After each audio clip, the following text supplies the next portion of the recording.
Welcome to the N-Word podcast hosted by myself, Kevin Bernat, and the fabulous Angela Peoples.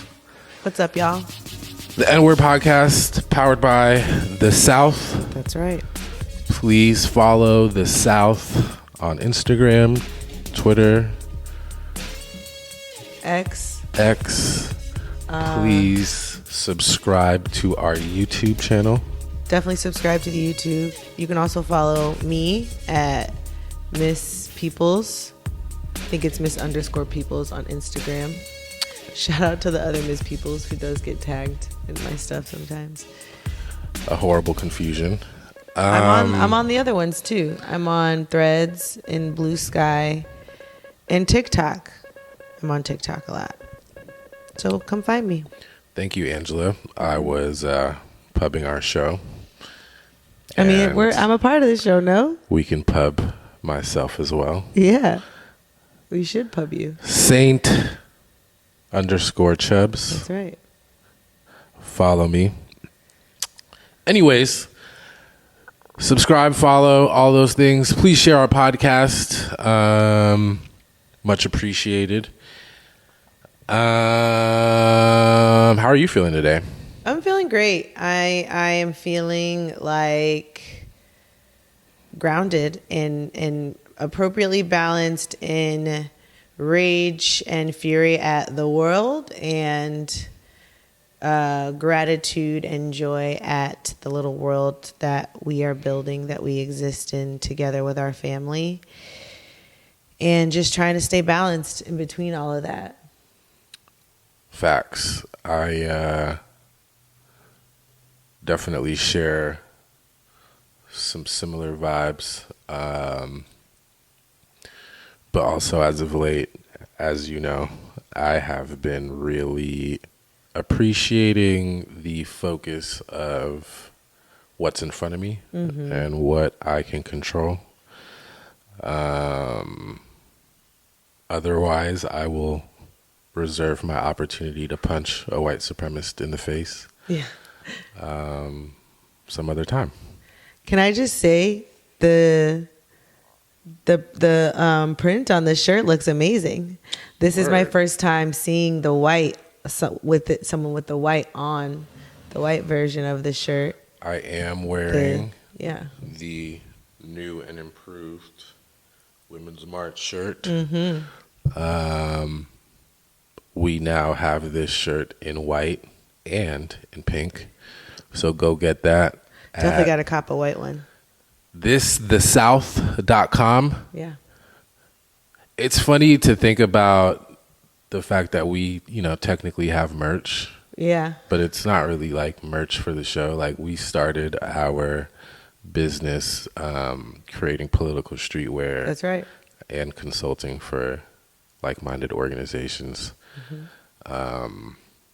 So I feel a way about calling it merch. No, it's not merch. We should have the N-word merch, though. That would be cool. Merch feels like an afterthought. This is a very intentional. No, it's about our strategy. It's strategic. It looks great. The pink hats look particularly pink. It looks like it might be I don't know. Maybe I just haven't looked at the design for real in a long time, but it's gorge. Yeah. And this is their second time printing it. So, you know, when you've printed something before, you kind of have an understanding. Yeah. Cool. Let's get into some shit. Cool. Last episode we are in some shit here in these United States. But and specifically in Florida. Correct. There's all types of SHI around us. Angela, I believe you wanted to lead us into a discussion about. Oh, I had thoughts about the recent government budget fight, that less honestly about the budget fight, because I think the details they matter, but the point is actually a state of the shit, an example of the shit that we're in. And the decision led by Senate Democrats, Chuck Schumer leader, to to like basically clear the way for the Trump Elon Musk budget to go through, basically approving their ability to do something and like to continue to do what they're doing in terms of completely dismantling really core functions of our government, and also in process of doing that, sending more money to Elon Musk. Like, we cannot forget that it's their strategy is two-part. They want to dismantle the government and give more money to billionaires, specifically Elon Musk and his companies. And there was a lot of conversation online and in the news media and on Capitol Hill about whether or not Democrats were going to, especially Democrats in the Senate, were going to give Republicans the votes that they needed to pass, to move the budget process forward. And at one point, the leader of the Senate Democrats, Chuck Schumer, was like, nobody should vote for this. The House Democrats, they aligned, they stayed together. They committed to not giving any Republican votes for the budget. So that means that even though there were some of them where they were thinking about doing it or whatever, they didn't. Chuck Schumer was like, yeah, we're not going to do it either. And then like a few days later, he was like, psych, I think we should just move forward with this. Or he gave permission for people to move forward with this. And so to be clear. Yeah. Donald Trump, Elon Musk, they're trying to push this budget. Republicans are already with the shits. Democrats have a little opportunity to push back. The smallest of opportunities. The smallest of opportunities to push back. Low-key, a pushback of symbolism. And instead of standing 10 toes down, Chuck Schumer essentially is like, nah, fuck it. We're gonna give in before we even put in the fight.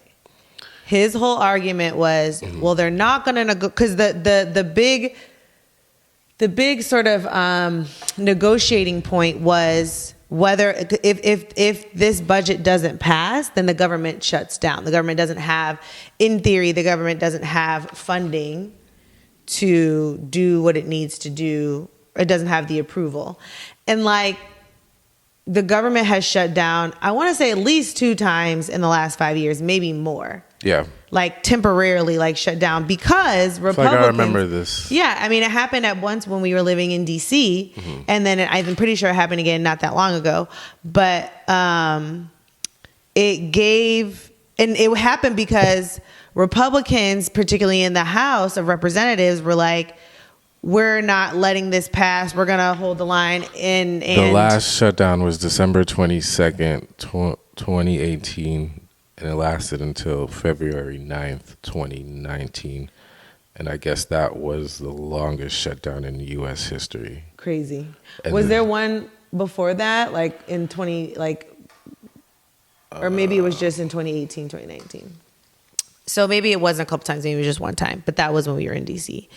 But there was this idea that like, if they don't want the government to shut down or they want it to open, then Democrats could say, there's been 21 shutdowns in U.S. history, and the last one prior to, so there was one that was 2018 to 2019, and then there was another one in 2018 under Trump again. That's what I thought. There was two. So there was, it seems like there's been 3 shutdowns under Trump.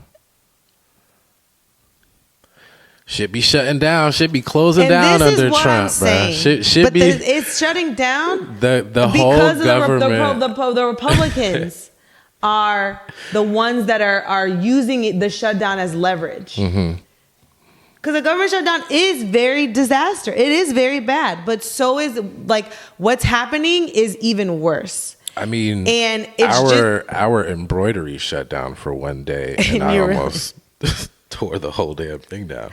But so. I think the thing that I just want to name here is that in this moment, it's just another example of why the current structures that we have for change are just so limited and like not really helpful in these moments, the current institutional structures that we have, the Democrats, like they couldn't even try. He would not even let that or encourage folks or let them use a strategy of let's try to get something.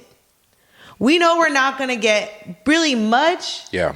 But at the very least, we could include in the budget some type of transparency for this Doge bullshit. And we could include in the budget some type of like accountability authority for Congress.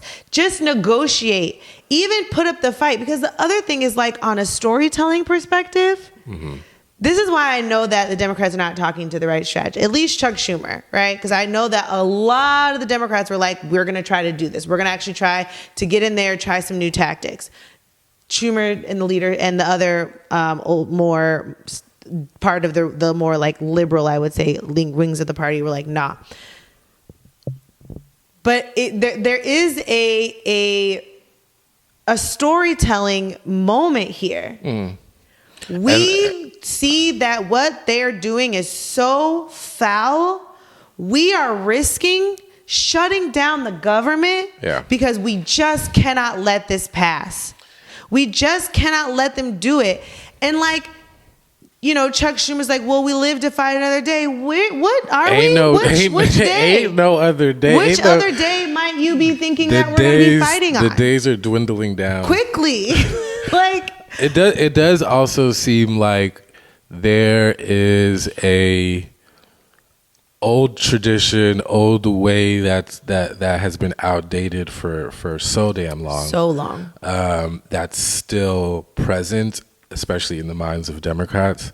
However, there is this new billionaire tech backing this, you know, I forget the language that they use around Trump being this like alternative type of president type of vibe. Yeah. So like, it's interesting to think about these outdated Democrats essentially losing the battle to this new type of president, and then also this billionaire tech,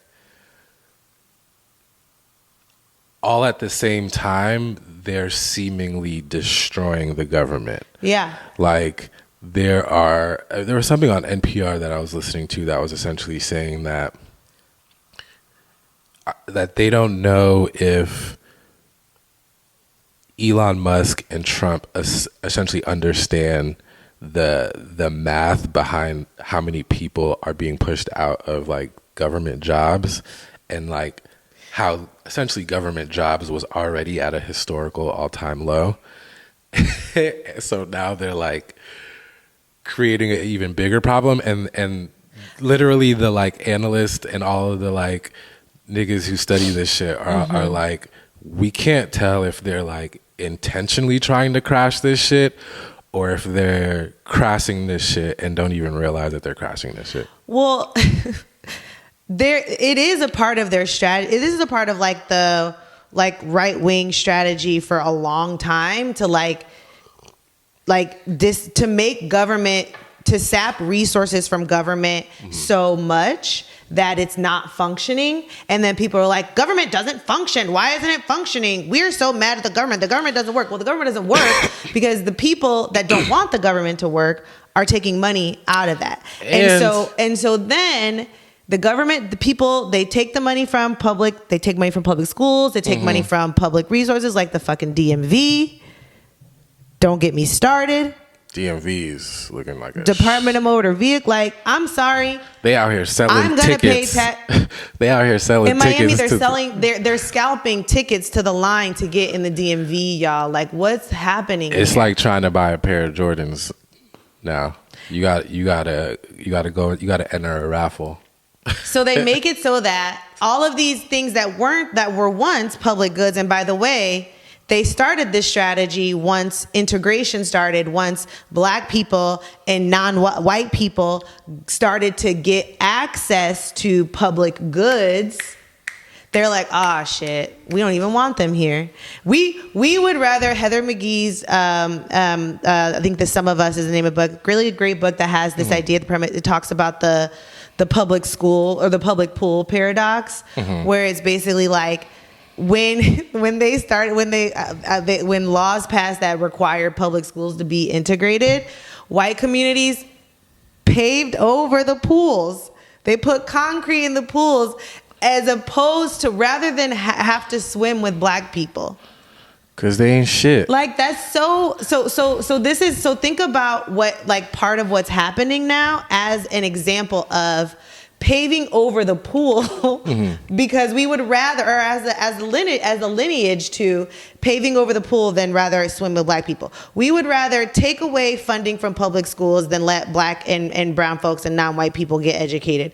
We would rather have a stupid ass, shitty ass healthcare industry and system rather than make it accessible to everybody. We would rather it goes on and on. And so when they're making government and public goods terrible, and then the greedy people like Elon Musk are like, yeah, and we're gonna make you pay for these public services or these services that should be public but are also still terrible. Yeah. From the private sector, mind you, the private sector gets the money from the public government. So they're hoarding all of the cash. So there is this theory that in some conservatives that if you take the government out of things and insert the private sector, that then the private sector can do it better. They don't, and then people can turn profits. But here's where I think the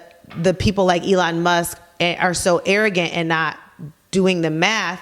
The government still needs to be around to pay you to do the Starlink shit. The government still needs to be around enough. The people still need to be paying enough in taxes, i.e. earning enough income to be around to so that the government can pay into your random privatized healthcare scheme. Right. Like you're pulling out too many of the pins at once.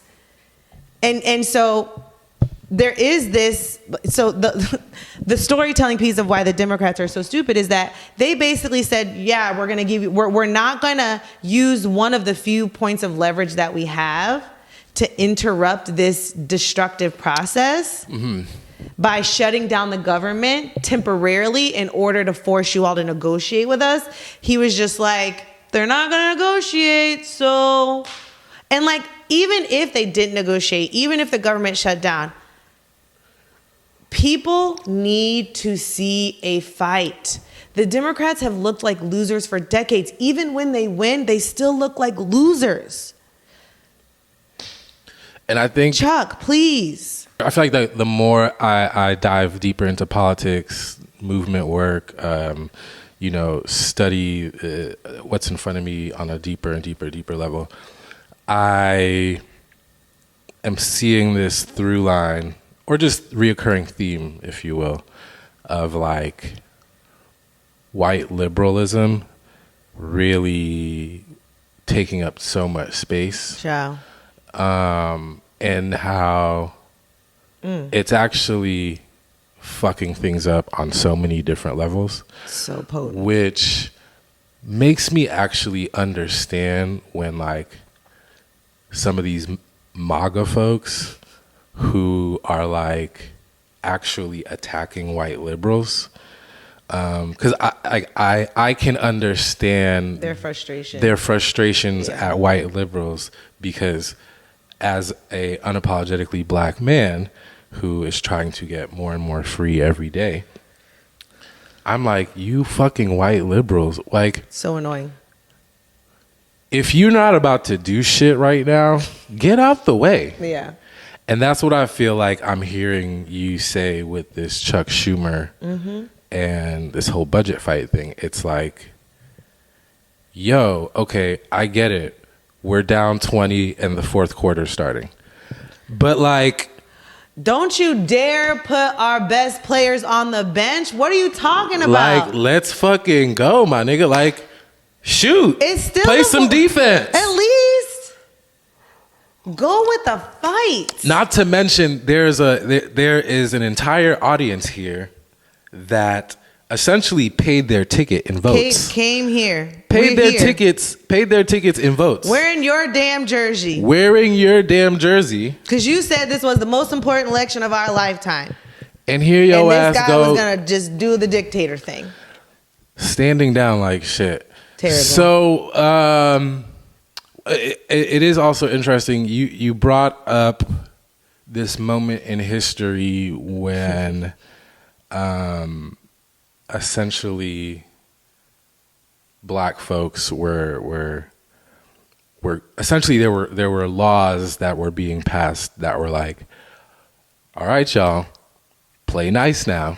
Right, this is after the Civil Rights Acts and Voting Rights Act were passed. Let's do the integration thing. So wait, is this Reconstruction? No. Reconstruction was after the abolition of slavery, or at least the chattel slavery in the South. You're talking about Civil Rights era. Yes. Okay. So yeah. This is after, not after the Emancipation Proclamation. This is in the 60s and in the 70s. After the, Martin Luther King and all of them did the whole Civil Rights Law Acts and the Voting Rights Acts. And then they got enforced by the courts mostly. Like a lot of times, unfortunately, they had to send the National Guard. But that Civil Rights era was informed by what I believe was the backlash from the Reconstruction era. So and you correct me, let me know if I'm wrong, because I feel like I will admit the way that the history goes in my brain is and I feel like maybe in 2020, I think I did a deep dive into the Reconstruction era or something. But my brain, this is very, very truncated, but it's slavery is abolished. Reconstruction was only 8 to 12 years, my friends. It was such a short period of time. Was it? Yes. And you don't think about that, but it was such a short period of time. And then it was 12. Yeah, 12 years. The irony, though, because I was also going to make the point that the Civil Rights era was such a short period of time as well. Right. And I think it's also 12 years. It was also a very short period of time, right? Because you would think that it's a solid 20, 25. But right. And then the thing that is the shortness of the period of time is because Dream Defenders' occupation to give it to us right now. We're literally in these, but for those people who are not familiar with the Dream Defenders' occupation, or what I meant by the Dream Defenders' occupation, consider the unfortunate death of Trayvon Martin to right now. It's the 12-year span. That being the 12-year span. That was essentially the Civil Rights era on a time frame. But think about it. But the thing that, for me anyway, and how I track these things in history, is that the thing that kind of marks the end is the backlash taking hold. So the end of Reconstruction. In all of these periods. Oh, you're right. You see what I'm saying? Yes. So we got the Reconstruction period happens and basically every moment. There's all these laws are passed. The Freedmen's Bureau, we're actually trying and knowing what I know now about government, I'm that was probably really hard to get past. The money to go to put into helping recently freed black folks integrate into society, and it then probably took a lot of work to actually make that a law. The thing that was most expensive is that they had to send the National Guard to enforce these laws. Right. They had to pass laws to make it illegal for because the police were man, fuck all that. They had to pass laws to Police make it were illegal for we ain't taking that little girl to school. Literally. And they had to stop the Klan from Klan type vigilante white mob violence. They had to do a lot. There was all this violence. And then white liberals got tired of funding it. They were this is hard. This is really expensive and it's hard. And maybe the Southerners, we should just let them do whatever they want. white liberals taking up too And much then fucking space. Insert the black codes. Insert Jim Crow. So and here's- then we got to do all this shit again. It's a cycle. Thank you. It's a cycle. So and I think to help summarize your point, every time black folks get not only some like cultural space and power, but like let's write this cultural space and power into laws, Institutional and power. let's institutionalize it. Every time there was a moment where we were able to institutionalize some power for black folks, for people of color, for minorities, essentially that shit was met with backlash, and essentially backlash because it's like, look, we are not trying to share with you N-words At all. Period. We still want to be on top. And I appreciate you bringing up this significant point that highlights white liberals as the main characters who don't want to continue the fight. Because when you want to, and I think that's a very important distinction when we're talking about who is actually liberal here, and the distinction between and what it means. Unapologetically free black folks versus white liberals, because again, white liberals be fucking shit up. And I appreciate the, synergy between you and I, the connection between you and I. Because for many folks who don't know, I think a lot of people don't know how we structure this show at all. But, a lot of times I will have something that I want to talk about, and I will either not tell Angela about it, or I'll just give her like the subject, a very broad perspective, and then basically we'll come onto the show and we'll unpack that.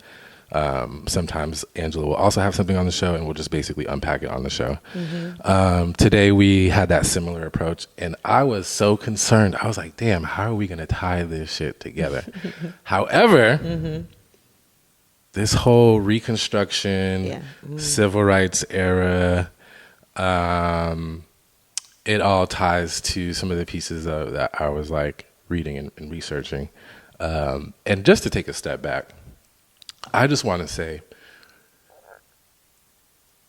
while experiencing this Trump administration, especially this time around, it's just very clear to me that the majority of society, the majority of people who vote, don't know how the government works, does not know. 1,000%. Like, they do not know how the government operates.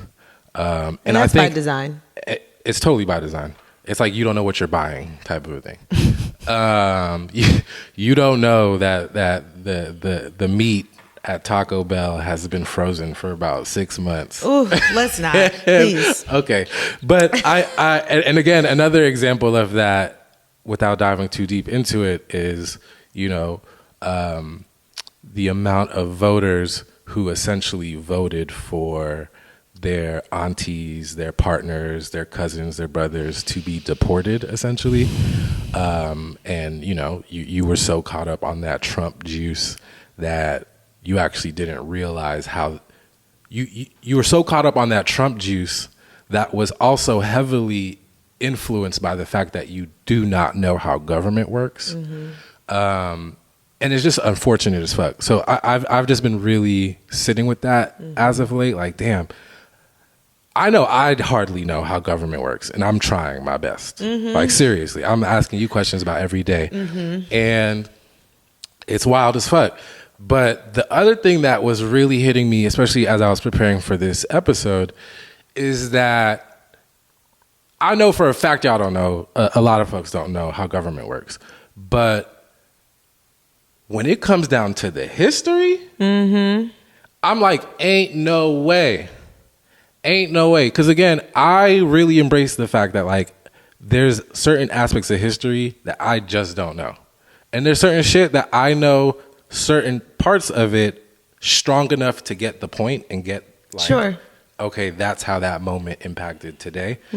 But in preparing for this episode, I'm just like, ain't no way y'all really understand this history for real, because you would see the cycles. No way. You would understand how a lot of the previous designs that we've experienced already, how they're showing up today. 100%. And I think we are living in that moment where we are experiencing the backlash from white folks being like, from white supremacy being like, oh hell no. Y'all took up a little bit too much space. We were gonna give y'all some so you could help us make a little cash. But y'all taking up a little bit too much. Y'all taking up way too much space, and white liberals being like, I'm tired. White liberals being like, I'm tired. And also like, maybe you're right. This is hard. Right. This is hard work. Maybe trans people should just go back into the just disappear or act like they don't exist anymore. It is like maybe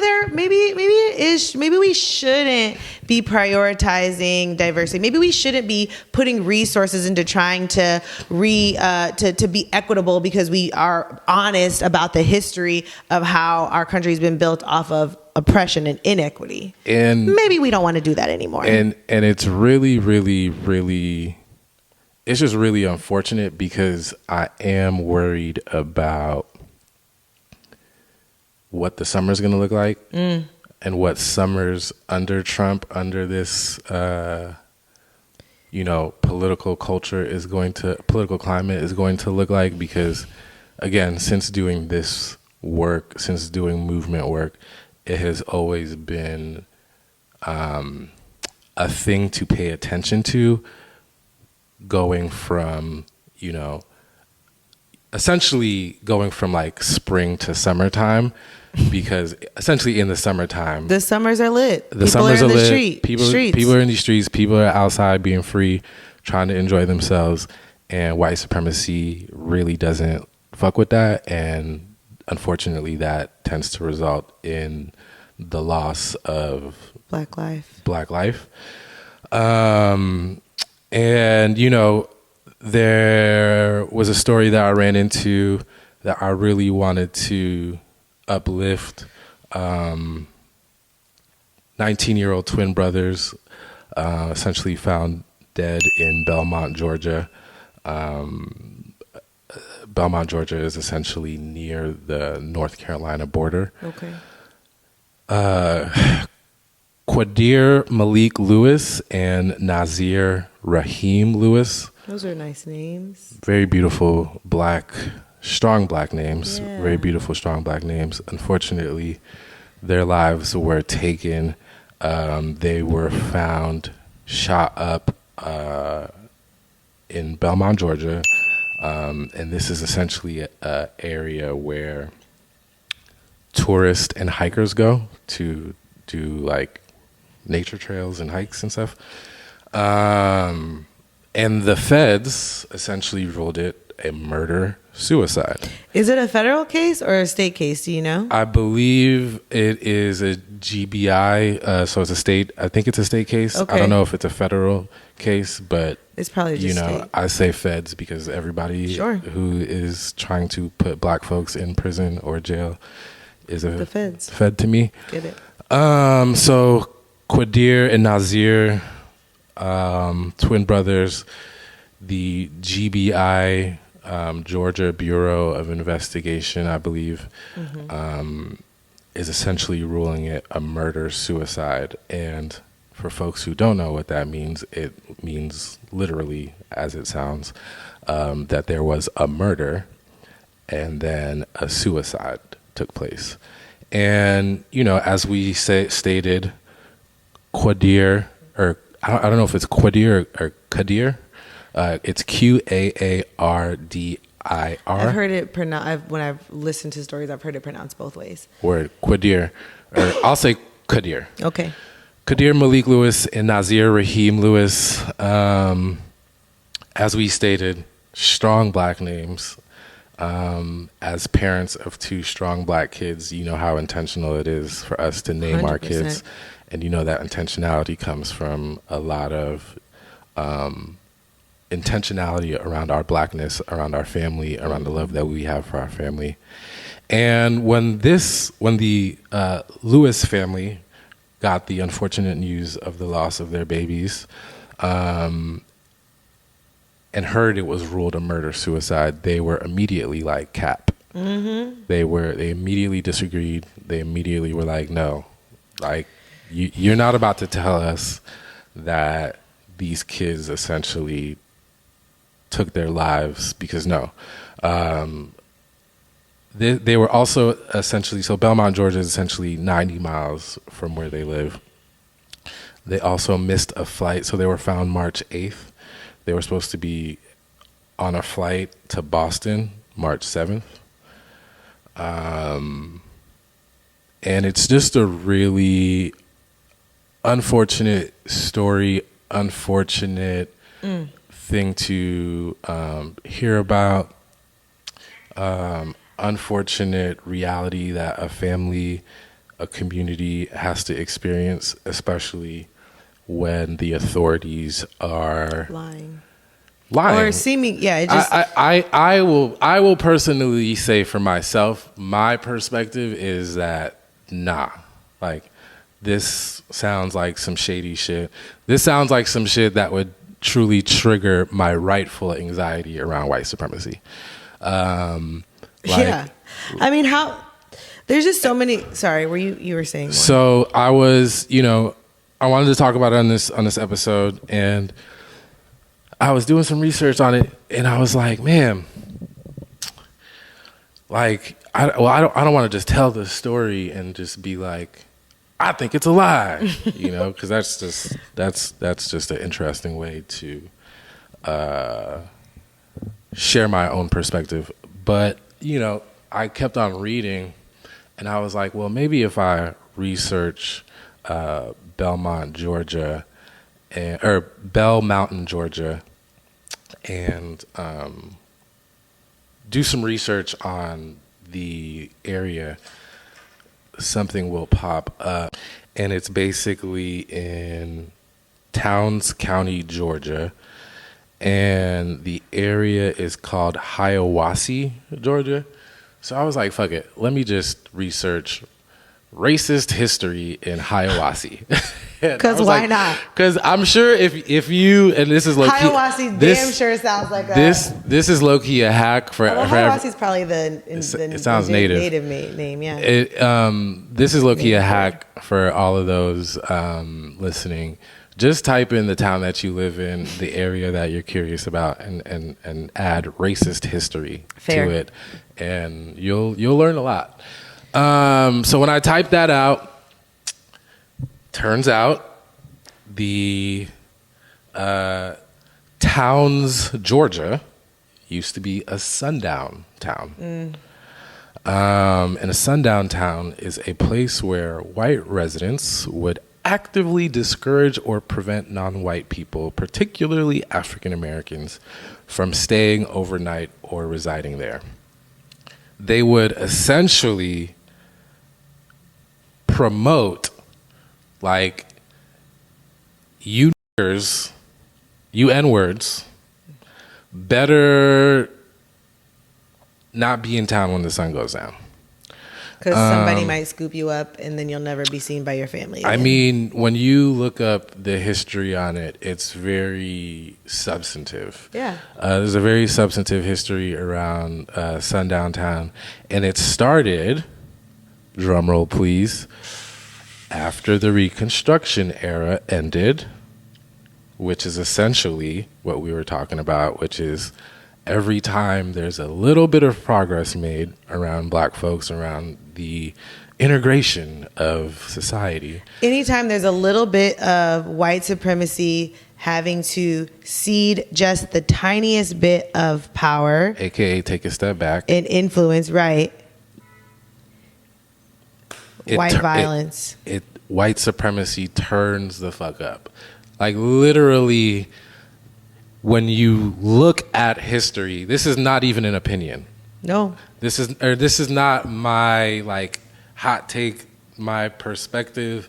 This is, if you literally just sit with history, you will notice a pattern. It's like, oh look, black folks doing well. We've been about what, 2-3 of these cycles now? White supremacy turns the fuck up. I mean, Black Wall Street completely burned down in Tulsa, Oklahoma because... Boo, there are so many examples. This is actually, I'm pretty sure this is like a whole genre or like a subgenre on TikTok of like stories about white mob violence or like mob violence destroying black economic structures, you know, towns, whatever. Black towns, black cities, black areas where people were settling and then got destroyed by mob violence. If you live anywhere in the South, literally anywhere. Yeah. Google what Kevin said, mob violence, white mob violence in your area. I'm literally almost certain that there's a story about your town, the town over, getting burned down. And so this is also just like, just to for any of our white liberal friends or maybe not liberal, but folks are listening to, like, this is what you're opening yourself up for. This is what you're opening all of us for. More of this. It's already happening. And it's not just the mass sort of like the mob violence or the just like really brutal murders of young black folks, young Latino folks by the police or not. Yeah. It's also the separating of families. Literally. Under the guise of defense and deportation. Like, this is what you're signing up for. Think about the worst of the worst, those movies that many of us had to watch. I have a lot of trauma from watching these movies in the like 90s. Rosewood. There was one about Greenwood, I think. Or maybe it's the same town, but like there's several movies or Roots. Just like think about the like stereotype of like mob violence, the lynches and shit. That's the part of this cycle that we're all in right now. And so it has these are the choices to be made. Like, we are in this moment now of the backlash that is going to take so many folks out. And we have the power to stop it, but you have to fight. That's why you can't be like fucking Chuck Schumer and be like, they're not going to let us win anyway. There is a lack of understanding and awareness of how government works. There's a lack of awareness and understanding of how history is still alive. Mm-hmm. And like, you know, rest in peace to Kadir Malik Lewis. Rest in peace to Nazir Raheem Lewis. Condolences to the Lewis family, because that shit is very unfortunate. And for myself, my frustration is learning that these two black boys were found in a former sundown town, and and the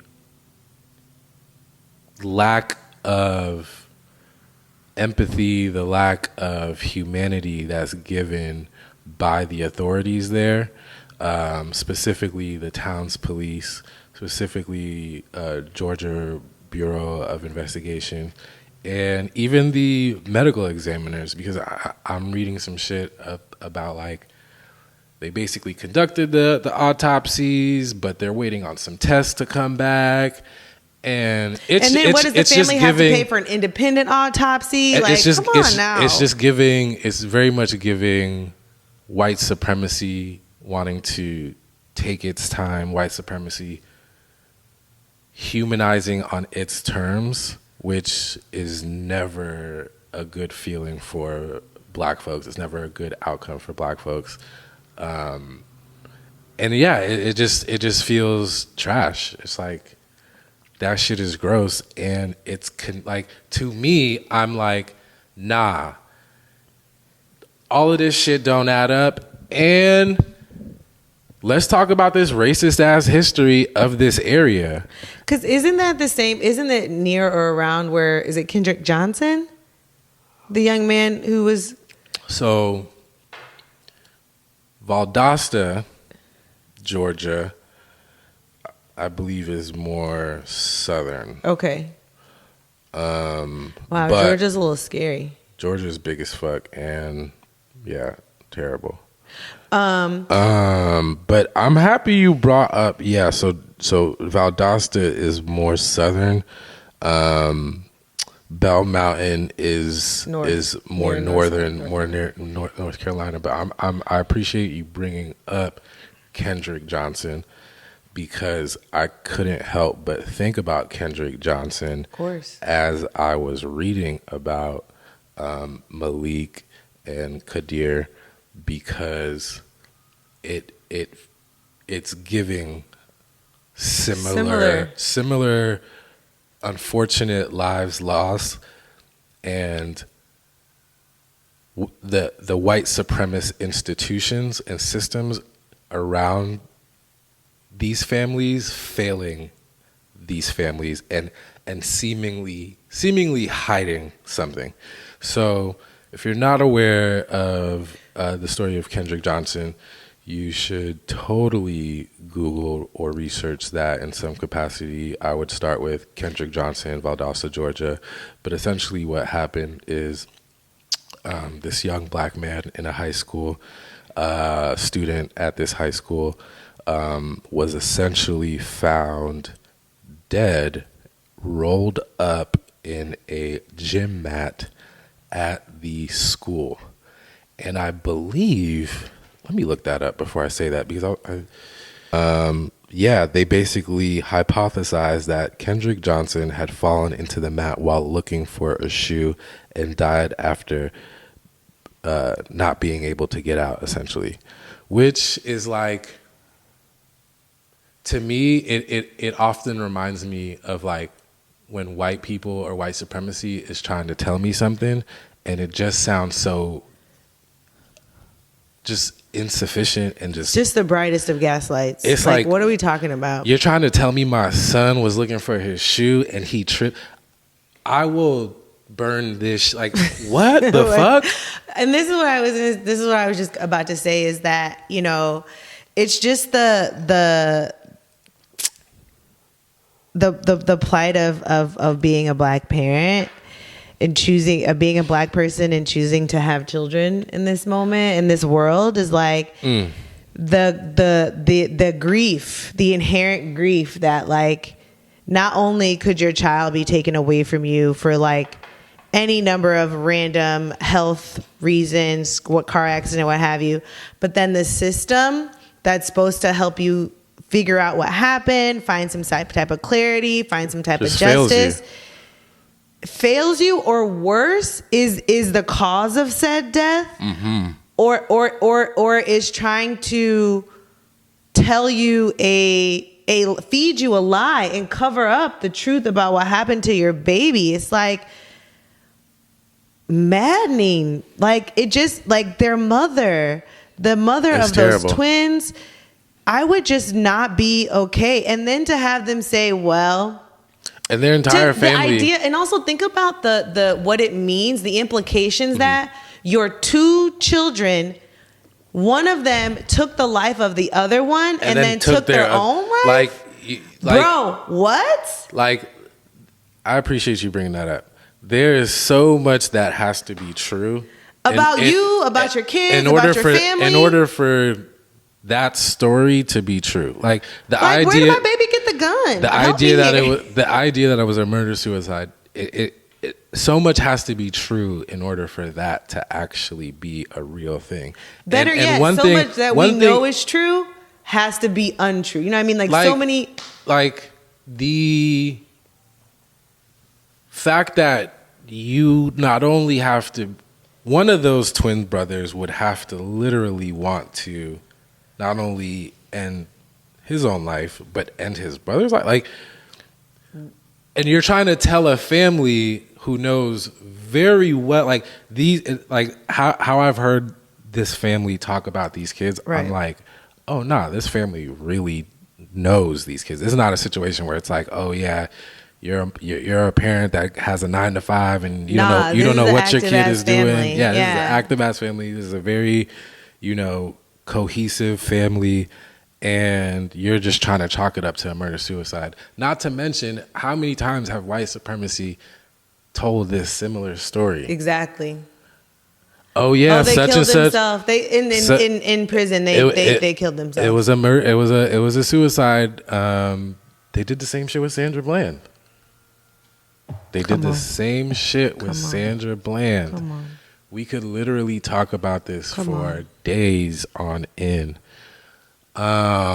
History is repeating itself in the most wickedest ways, and we really have to be aware of how history is showing up today.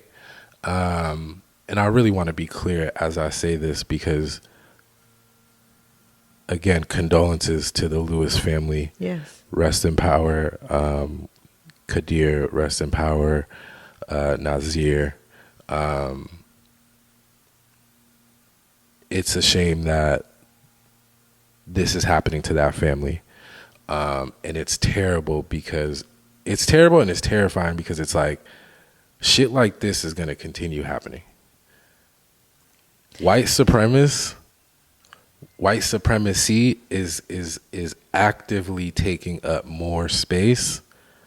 And because we were taking up, so we are still going to take up more space. Like there was a clip of like Jamie Foxx was at some premiere or whatever talking about, oh, they want to take away our history. We're about to make more history. Yeah. It's going to be more history. Like we're not going anywhere. So the battle lines, we're in a fight. The battle lines are drawn. We have the cultural power. We don't have the political power. We don't have as much economic power as we need right now, but we do have the people power. We do have the cultural power, and it has won. And whenever these cycles have moved before, that is what has won in the past, and that's what will win in the future. But I'm telling you, white liberals and black people and people of color that want to align with white liberalism, y'all have a choice to make.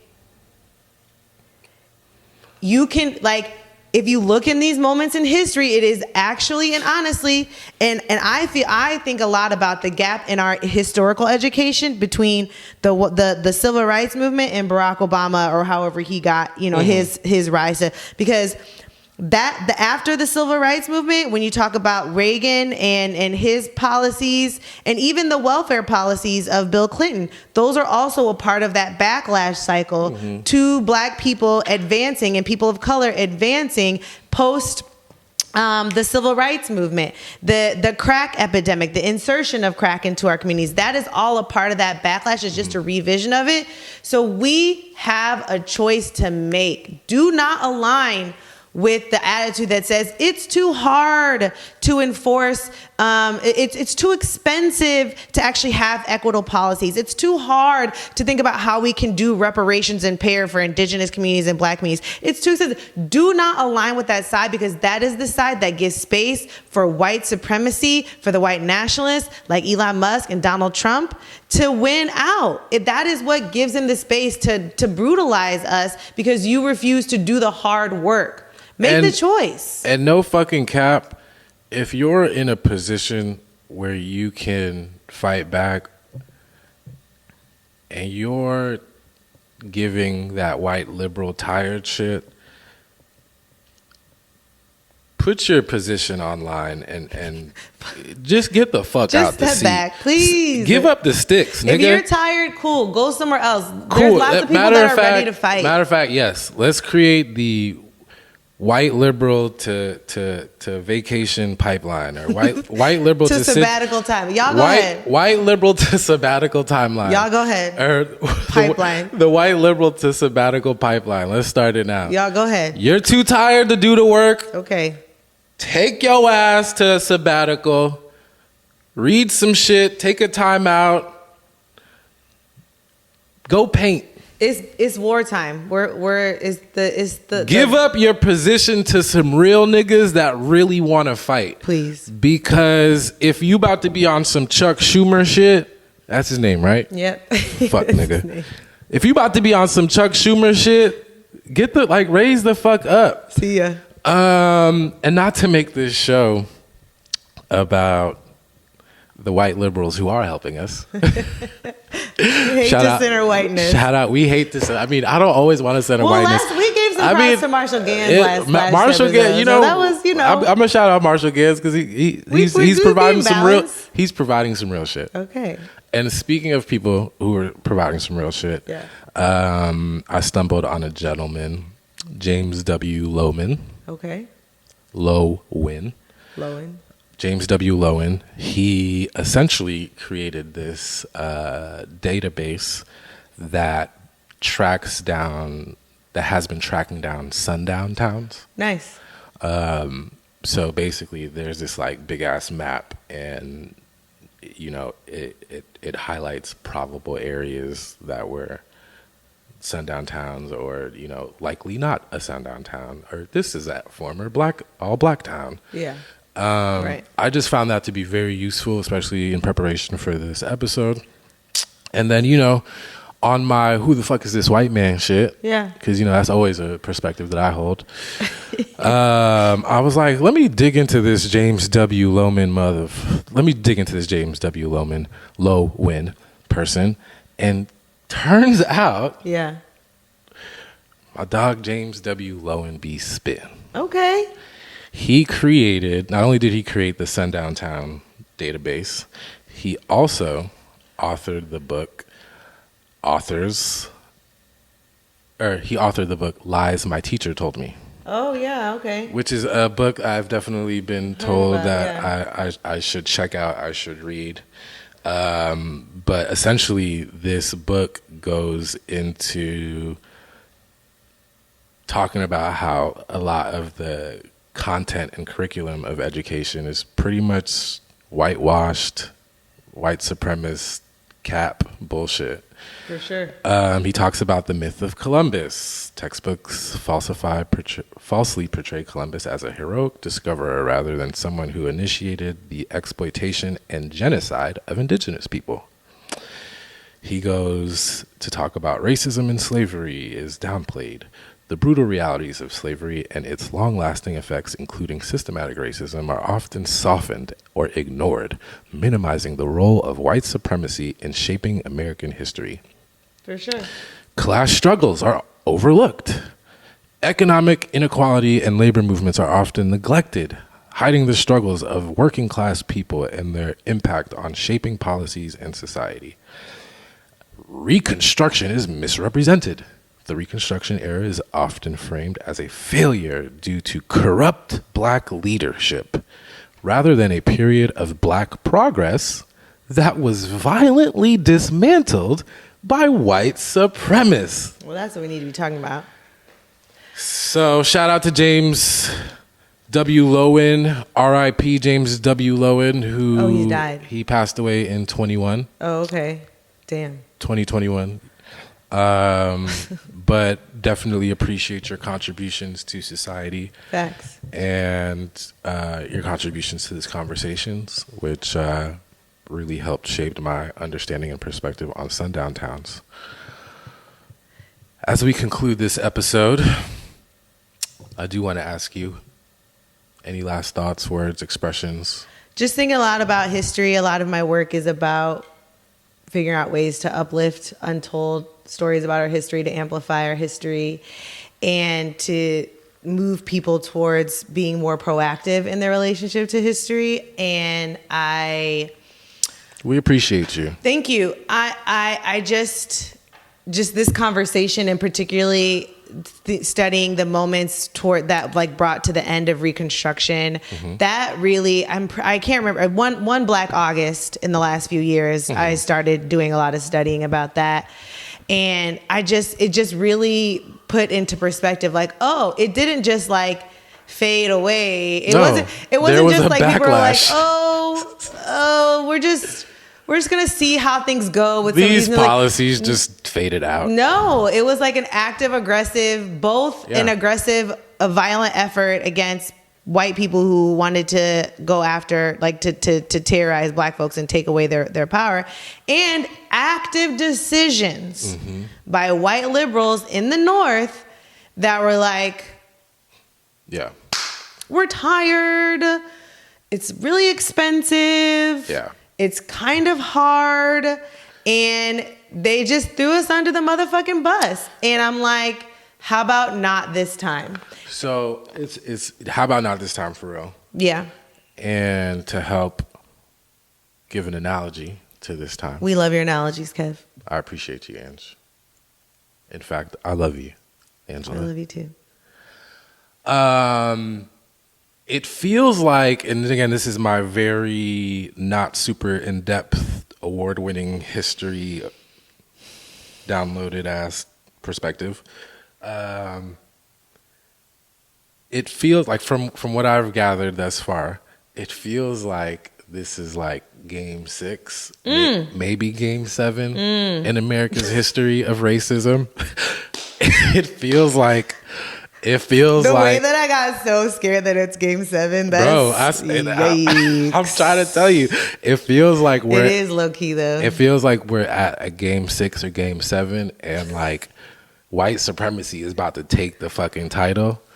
And I hate a game 6. I hate game 6 because you gotta play your ass off. Yeah, because it's like on the one hand, it's like you gotta play your ass off 2 times. Yeah, because on the one hand, it's like in theory, losing. Game 7 could still be there if you're up or whatever. Game 7 could still be an option, but you really don't want to go to game 7 because if you get to game 7, you don't want to be down going into a game 6. If you because it's like, damn, I have to play hard twice. Right now. I have to play hard twice right now, and I gotta win again. I have to play hard as fuck. I have to play hard as fuck and flawlessly. It's definitely game 6, and we're down 1. We're down 1. Damn. It's game 6. White supremacy is like, yo, let's close this shit out, boys. Let's do it. Let's go. Let's close it out. That's so stressful. And we look over at the bench, and white liberals are like, I'm tired. My hamstring. We got Joel Embiid ass on our bench. Fucking Bernie Sanders out here. Bernie Sanders is like Udonis Haslem. He's like a player coach. I'm ready. A player coach. Bro, you're like, put me in. So old. He's trying to keep momentum up and shit. We got Ben Simmons. What's his name? Let me not talk about my boo. We got Kawhi's injured ass. Kawhi Leonard's like, look, I could drop 25 and give you some solid defense, but I don't know. I'm kind of just not really feeling it. Oh my God. We have to end the episode now because I'm so stressed out. It's terrible. The point is, we need some star power, please. Clear the bench. Clear the bench, Democrats. Clear the bench. Real rap. If you have ideas to push back on white supremacy, it's game 7. We need all the ideas. Do it now. We need a push. Do it with the group, not by yourself. Please. We need some solid defense. Yeah. Pass the ball and get wide open shots. That's it. Or let these motherfuckers. We just got to get stops and we got to get buckets. It feels like if we get to the foul line enough, we might be able to win the game. But I feel like that low key means we need some lawyers to step up. I don't know. We should talk about some of the court stuff that's happening. We should, because I feel like those are good. There's lots there. There's substance there. Cool. Like always, we appreciate you. Please like, follow, subscribe. Leave us a comment. Let us know what you think. Let us know what you think. We love hearing your feedback and all of this stuff. It's really, really well appreciated, and it keeps us going. So please let us know if you're feeling it. Check out thisthesouth.com for all of the South political streetwear. You can also go on thisthesouth.com to leave us a message. If you leave us a message, we'll happily read it. We will, I don't know, ask us a question or some shit. What's a prompt we should give? What's your white supremacy hot take? What's your white supremacy hot take? Please give us your white supremacy hot take. Find us on thisthesouth.com. Find us at find us at This South on Instagram, on X. Your handle? Miss Peoples on all the platforms. You can find me Saint_Chubbs on all of the platforms. And yeah, appreciate y'all. N-Word Podcast, episode 5. Maybe. Maybe. Peace. We appreciate y'all. Peace.